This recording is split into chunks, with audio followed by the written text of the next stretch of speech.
Now, a full financial year budget will be presented by the government, which comes to power after the 2024 Lok Sabha elections. That is likely sometime in June. Jaijit Bhattacharya, at this point, let me just ask you, what are the expectations as far as the digital economy boost is concerned from the finance minister's interim budget? No big announcements, because this is, as we said, just a vote on account. And Nirmala Sitharaman herself has indicated that don't expect any fireworks, don't expect any big blockbuster announcements. But if we go by the previous interim budget, which was 2019, presented by Piyush Goyal at that time, the then finance minister. Then also it was an interim budget, and he launched the Kisan Yojana, and where money was deposited into the bank accounts of the Kisans, and that is a huge, went on to become one of the flagship programs of the Modi government.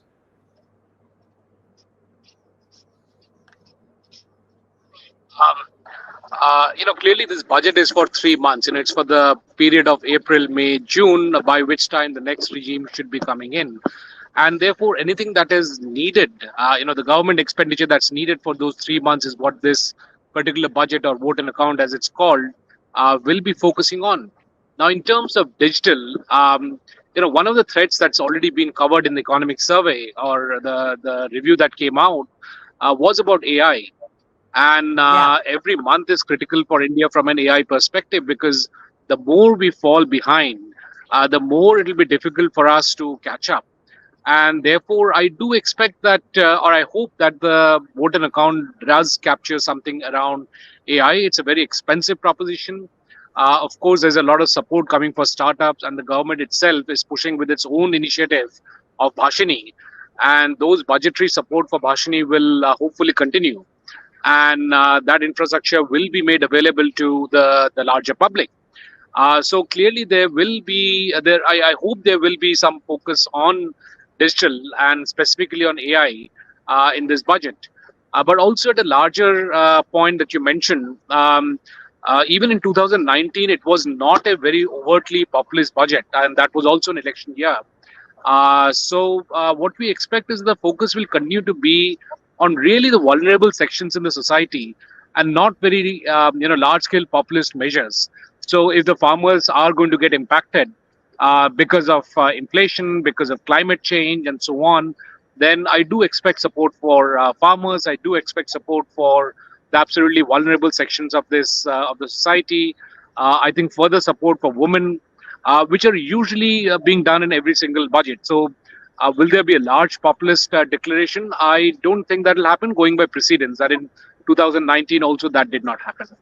Having said that, one of the key points I would like to bring up is that because of the disruptions in global supply chain, a lot of exports of countries such as China, Korea, and so on have got disrupted, and they are treating India as a dumping ground. And I hope that this vote on account at least takes into cognizance that there needs to be a rapid response from India in terms of safeguarding Indian industries. And it is not to be confused with protectionism.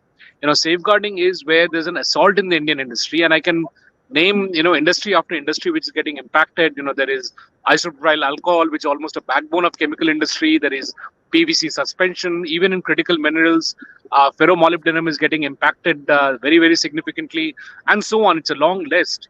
So I hope that this budget starts focusing on safeguarding our industry, while also attempting to support new industries such as AI coming up. And also trying to manage the fallout of AI, because that is, as already demonstrated in the last few months, is leading to large number of jobs getting impacted globally, and the same will happen in India. And Jaijit, I'd like to come to you there. What is your assessment of how is the finance minister going to tackle these key issues, of joblessness, of unemployment, possible unemployment, and that ties in with your entire AI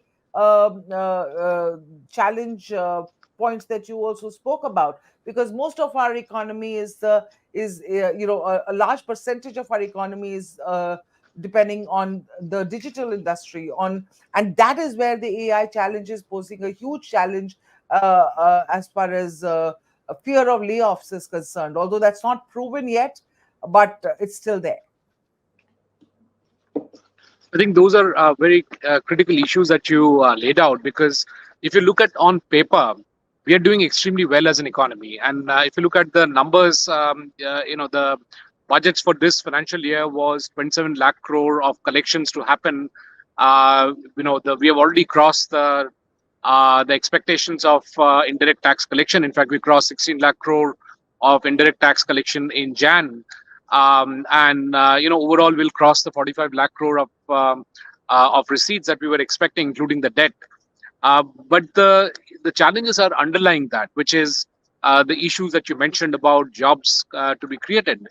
We have struggled for last 20 years to really create a large number of jobs, and it hasn't happened.